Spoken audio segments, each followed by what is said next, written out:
क्यों मनाया जाता है, इसका पर्पस क्या है, इसका उद्देश्य क्या है, इसका ऑब्जेक्टिव क्या है, इसका सिग्निफिकेंस क्या है।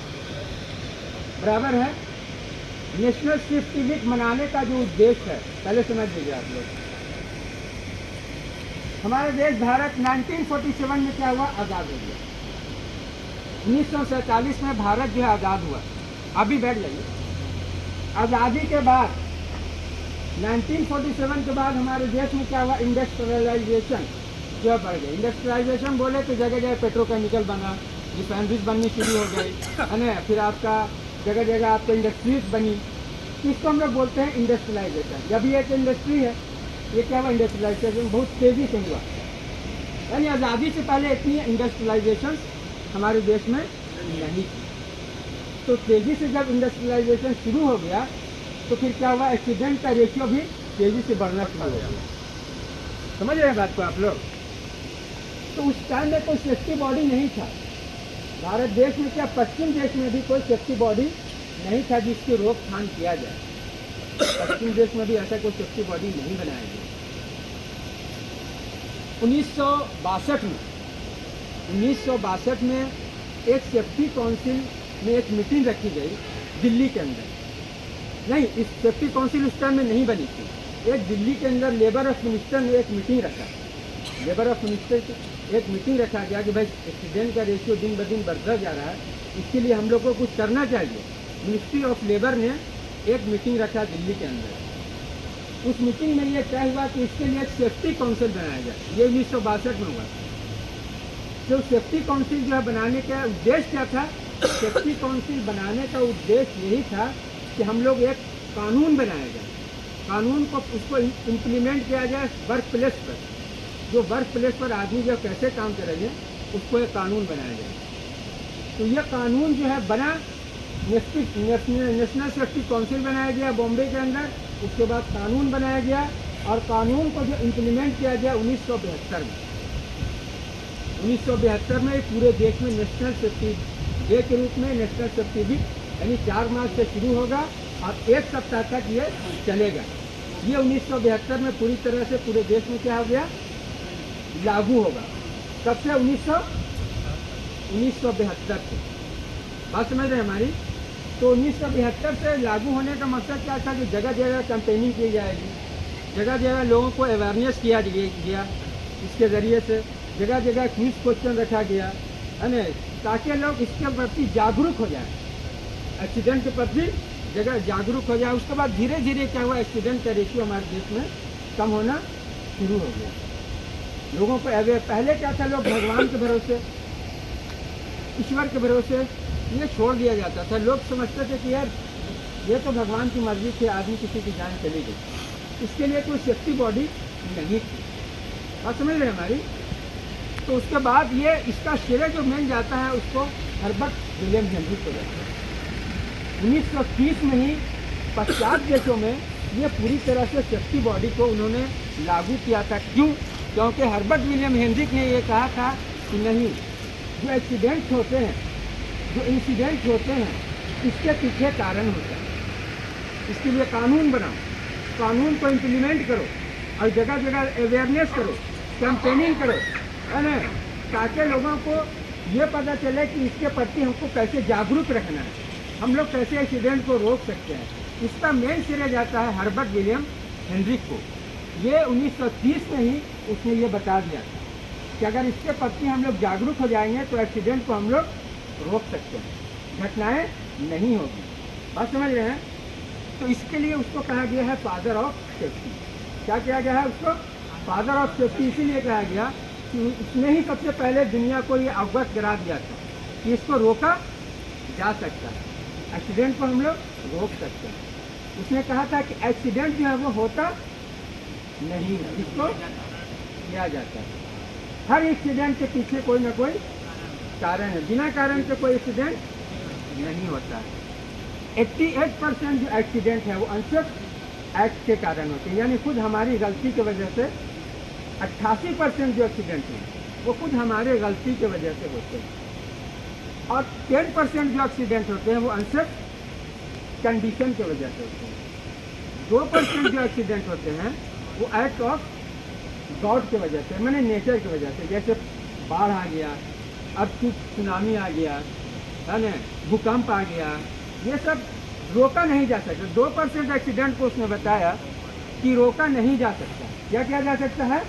अनप्रिवेंटेबल है, ये गॉड के द्वारा। अभी भूकंप आ जाएगा तो हम रोक को पता भी नहीं रहता, रोक भी नहीं सकते, ये अनप्रिवेंटेबल है। उसने कह दिया ये अनप्रिवेंटेबल, जिसको हम लोग रोक नहीं सकते। सुनामी आ जाएगा, समुद्र में सुनते हैं ना, सुनामी आ गया, इसको रोक नहीं सकते। बाढ़ आ गया, इम्पॉसिबल होता है रोक देना। लेकिन 98% एक्सीडेंट को उसने बताया कि रोका जा सकता है, प्रिवेंटेबल। प्रिवेंटेबल मतलब उसको हम लोग रोक सकते हैं, ये हमारे बस में, ये हमारे 2% जो एक्सीडेंट है वो हमारे बस में नहीं। अभी आपको हम बताएंगे, सुनिए। 30,000 30,000 अगर अनसेफ एक्ट और अनसेफ कंडीशन होते हैं किसी परमिसेस में, इंडस्ट्रीज में, एक साल में या मान लीजिए 2 साल के अंदर 30,000 अगर अनसेफ एक्ट और अनसेफ कंडीशन होते हैं और उसकी रिपोर्टिंग नहीं होती है, उसकी इन्वेस्टिगेशन नहीं होता है, तो वो अनसेफ एक्ट और अनसेफ कंडीशन कन्वर्ट किस में हो जाते हैं? Near miss. और नियर मिस की अगर रिपोर्टिंग नहीं होती है, उसकी इन्वेस्टिगेशन नहीं होता है, तो वो कन्वर्ट किस में हो जाता है? Minor injury. माइनर इंजरी बोले तो फर्स्ट एड केस होगा। और फर्स्ट एड केस किसमें कन्वर्ट होता है? Major injury. मेजर इंजरी बोले तो LTI, लॉस्ट टाइम इंजरी, यानी ऐसी इंजरी जिसमें आदमी को रिकवर होने में 20 दिन भी लग सकता है, 25 दिन भी लग सकता है, मेजर इंजरी। और मेजर इंजरी कन्वर्ट हो जाता है किसमें? फैटल में, यानी एक डेथ होती है। कितनी होती है? एक आदमी की जान जाती है। यानी 30,000। तो हमको रोक कहाँ लगाना है? अनसेफ कंडीशन और अनसेफ एक्ट। अगर इसको हम रोक लिए तो नियर मिस नहीं होगा, नियर मिस नहीं होगा तो माइनर इंजरी नहीं होगा, माइनर इंजरी नहीं होगा तो मेजर इंजरी नहीं होगा, मेजर इंजरी नहीं होगा तो एक आदमी की जान भी नहीं जाएगी। बात समझ रहे हैं हमारी? तो हमको रोक कहाँ लगाना है? अनसेफ एक्ट और अनसेफ कंडीशन पर, यहीं पर हमको रोक लगाना है। ये नहीं होगा तो नियर मिस भी नहीं होगा, नियर मिस नहीं होगा तो फिर माइनर इंजरी नहीं होगा, माइनर इंजरी नहीं होगा तो मेजर इंजरी नहीं होगा, मेजर इंजरी नहीं होगा तो एक फैटल भी नहीं होगा। अभी आपको हम बताते हैं, सुनिए। अभी हाइट बोली आप लोग के लिए क्वेश्चन है, हाइट अनसेफ एक्ट है या अनसेफ कंडीशन? बराबर है, हाइट जो है अनसेफ कंडीशन है। अभी हाइट पर आप जॉब कर रहे हैं, फुल बॉडी हार्नेस आपने पहन लिया, बराबर है, और एक स्ट्रॉन्ग पॉइंट में उसको हमने एंकरिंग नहीं किया, ये क्या हो गया? अनसेफ एक्ट, बराबर है। अभी आप अंदर रिफाइनरी में काम कर रहे हैं, बराबर है, अभी लोटो नहीं हुआ है, लॉक नहीं लगा और टैग भी नहीं लगा, तो क्या है? अनसेफ कंडीशन है। अगर आप काम करेंगे तो फिर क्या हो गया? एक्ट हो गया। बात समझ रहे हैं? अभी कोई ग्राइंडिंग मशीन है, उसमें गार्ड नहीं लगा हुआ है, तो क्या है? अनसेफ। और उसको आप चलाएंगे तो क्या हो गया? एक्ट हो गया। फिर ऑयल या केमिकल आपका स्पिलेज है, फ्लोर पर गिरा हुआ है, तो क्या है? अनसेफ कंडीशन है। अगर उस पर चल कर आप जाएंगे तो क्या हो गया? एक्ट हो गया। अभी आप कंफाइंड स्पेस में काम करने जाएंगे, रोशनी नहीं है, क्योंकि चारों तरफ से वेसल में या आप टैंक में जाएंगे तो अंधेरा रहता है ना? तो अंधेरा है तो मतलब क्या? अनसेफ कंडीशन है। हमको कितने वोल्ट का लगाना है बैटरी? 24 वोल्ट का। वोल्ट नहीं लगा हुआ तो अनसेफ कंडीशन है, और काम कर रहे हैं तो क्या हो गया? एक्ट हो गया। बात समझ रहे हैं? अभी कंफाइंड स्पेस में आपका क्या है? प्रॉपर वेंटिलेशन नहीं है, हवा का कहीं से आपको प्रोवाइड नहीं किया गया है, तो एग्जॉस्ट फैन नहीं लगाया गया है, पूरी तरह से बंद है, कहीं से हवा नहीं आ रहा है, तो क्या है? Unsafe condition. अब आप काम कर रहे हैं तो क्या हो गया? एक्ट हो गया। बराबर समझ रहे हैं कि नहीं समझ रहे हैं? अभी आप समझ लीजिए। और आपको एक एग्जाम्पल है, कोई बाइक है या साइकिल है, अगर उसमें ब्रेक नहीं है तो क्या है? अगर उसको आप चलाएंगे, एक्ट हो गया। बस ऐसी कोई भी अनसेफ एक्टिविटी जो किसी पर्सन के द्वारा की जाती है और जिसके वजह से एक्सीडेंट हो सकता है या एक्सीडेंट में होने वाले जो रिस्क हैं वो ज़्यादा हो सकते हैं, तो क्या कहलाते हैं? अनसेफ एक्ट कहलाता है। अनसेफ एक्ट यानी आपके गलती की वजह से कोई एक्सीडेंट हो, खुद आदमी की गलती की वजह से जो एक्सीडेंट होता है वो आपकी गलती होती है। अनसेफ कंडीशन में आपकी गलती नहीं है, अनसेफ कंडीशन में आपकी गलती नहीं मानी जाएगी, लेकिन अनसेफ एक्ट में आपकी गलती मानी जाएगी। भाई प्रॉपर वेंटिलेशन नहीं था तो आप काम क्यों किए? सफोकेशन भी तो हो सकता है, आदमी का दम घुट सकता है, आपने काम क्यों किया? ये आपकी गलती मानी जाएगी। बराबर समझ रहे हैं कि नहीं समझ रहे? हाँ, एग्जॉस्ट फैन नहीं लगा हुआ है कन्फाइंड स्पेस में, अगर आपको प्रॉपर आपको हवा नहीं है वहाँ पर तो एग्जॉस्ट फैन लगाया जाता है। क्या लगाया जाता है? एग्जॉस्ट फैन लगा के आपको वहाँ हवा प्रोवाइड किया जाता है। अगर वहाँ पर नहीं लगा हुआ है और काम कर रहे हैं आप तो फिर आपकी गलती इसमें आ जाएगी, अनसेफ एक्ट हो जाएगी। बराबर समझ रहे हैं? अभी एसिड और प्लास्टिक एरिया में काम करने हमको जाना है भाई, हमने केमिकल सूट नहीं पहना, पीवीसी हैंड ग्लव्स भी नहीं लगाया, लेदर हैंड या आपको गम बूट नहीं पहना, स्प्लैश गूगल नहीं लगाया, फेस शीट नहीं लगाया, काम करने चलेगा, ये क्या हो गया? ऐसे पैक हो गया। अभी फील्ड एरिया में हम जाएंगे भाई, हमने एल्यूमिनियम सूट नहीं पहना और हमने लाइन को खोलना चालू कर दिया तो क्या हो गया सर? स्टीम में हम काम कर रहे हैं, एल्यूमिनियम सूट हमने नहीं पहना और काम कर रहे हैं तो क्या हो गया? ऐसे पैक हो गया। बराबर समझ रहे हैं? अब आप समझ लीजिए। अभी आप लोग के क्वेश्चन मैं पूछता हूँ, बताइए कंफाइंड स्पेस में अगर इमरजेंसी हो जाती है तो क्या सेफ्टी ऑफिसर इसमें जा सकता है? क्यों नहीं जा सकता है?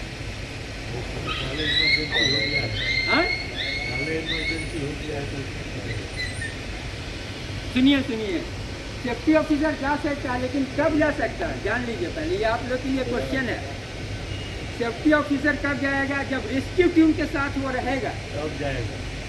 अब उसको ट्रेनिंग प्रोवाइड कर दी गई है तो सेफ्टी ऑफिसर जाएगा कंफाइंड स्पेस में अगर इमरजेंसी हुई है तो। अगर रेस्क्यू टीम के साथ वो नहीं है तो नहीं जाएगा।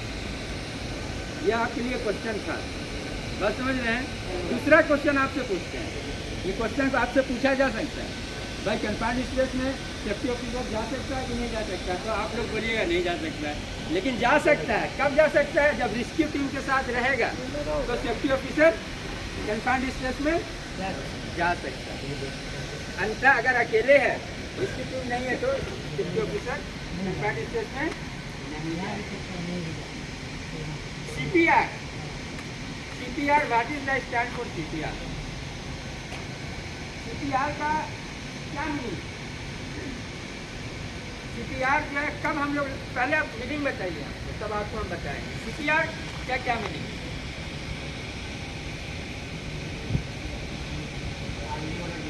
पूरा उसका मीनिंग बताइए।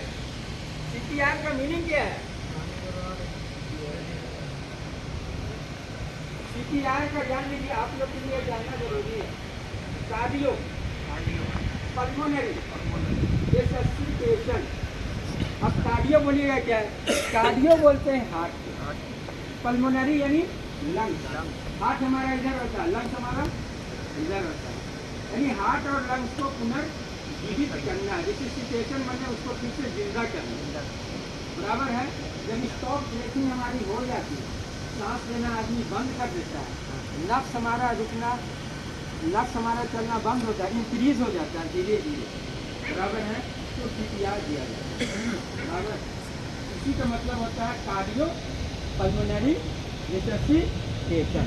कार्डियो यानी हार्ट, पल्मोनरी यानी लंग्स, रिससिटेशन माने हार्ट और लंग्स को पुनर्जीवित करना। जब स्टॉप ब्रीथिंग होती है, आदमी सांस लेना बंद कर देता है तो हम लोग CPR उसको देते हैं। बराबर है? दूसरा क्वेश्चन आपके लिए है, समझ लीजिए। कंफाइंड स्पेस में आपको जो है स्काबा, सेल्फ कंटेंट ब्रीथिंग ऑपरेटर, कब लगाना है?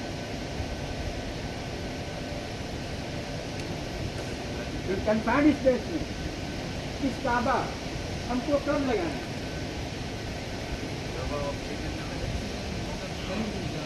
हाँ, कितना? अच्छा चलिए, ऑक्सीजन है ही नहीं, ऑक्सीजन का लेवल मतलब कितना है तब आप लगाइए।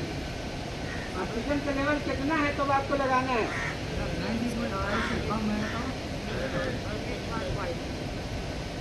जान लीजिए आप लोग, 19.5 से अगर बेले हो जाता है, नीचे हो जाता है, यानी 19.4 हो गया, 3 हो गया, 2 हो गया, तो हमको लगाना है इसका सेल्फ कंटेंट ब्रेकिंग ऑपरेटर हमको लगाना है।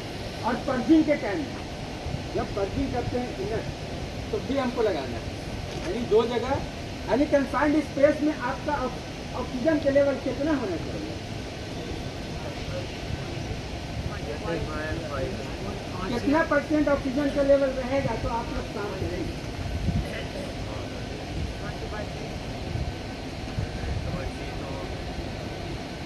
बोलिए, कितना % ऑक्सीजन का लेवल रहेगा तो आप लोग को काम करना है।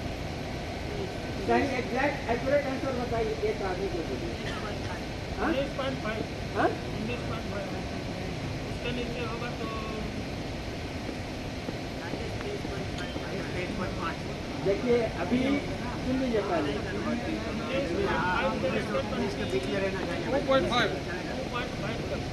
देखिए अभी जो नया अभी जो आया है उसमें ये बताया गया है कि एज ए स्टैंडर्ड उसमें भी आपको चेंजिंग होती रहती है। अभी कर दिया गया है 22 से 23% के बीच में अगर ऑक्सीजन का लेवल है तो आप काम कर सकते हैं, 22 से 23% के, लेकिन 23.5 से अगर ऊपर हो जाता है तो आपको फिर काम नहीं करना। क्यों? अभी 23.5 से ऊपर हो जाएगा तो क्या हो जाएगा, 23.5 से ऊपर हो जाएगा ऑक्सीजन के लेवल तो क्या हो जाएगा, ज़्यादा हो जाएगा भाई। ऑक्सीजन ज़्यादा तो हो जाएगा, लेकिन क्या होगा उसमें खतरा क्या हो सकता है, आजाद क्या हो सकता है। 23.5 से तो ऊपर हो जाएगा, अगर ऑक्सीजन के लेवल 23.5 से ऊपर हो गया तो वहाँ पर क्या हो सकता है, फायर हो जाएगा, फायर हो जाएगा। 23.5 से अगर ऊपर हो जाता है तो वहाँ फायर हो सकता है और एक्सप्लोजन भी हो सकता है, आग लग सकता है, विस्फोट भी हो सकता है। 19.5 से नीचे होगा तो क्या हो जाएगा, बोलिए भाई, 19.5 से नीचे होगा तो क्या हो जाएगा, हाँ बराबर, सफोकेशन हो जाएगा, यानी कि हमको दम रुकना चालू हो जाएगा। अगर कंफाइंड स्पेस में ऑक्सीजन का लेवल धीरे धीरे कम होते होते अगर 10% पर पहुंच गया तो क्या हो जाएगा, बेहोश हो जाएगा, गिर जाएगा। बेहोश तो आपका 19.5 से नीचे में भी हो सकता है, लेकिन 10% में अगर ऑक्सीजन का लेवल हो गया कंफाइंड स्पेस में तो क्या हो जाएगा, खत्म हो जाएगा। कंफाइंड स्पेस लेवल 10%, ऊपर चला ऑक्सीजन लेवल इज 10%।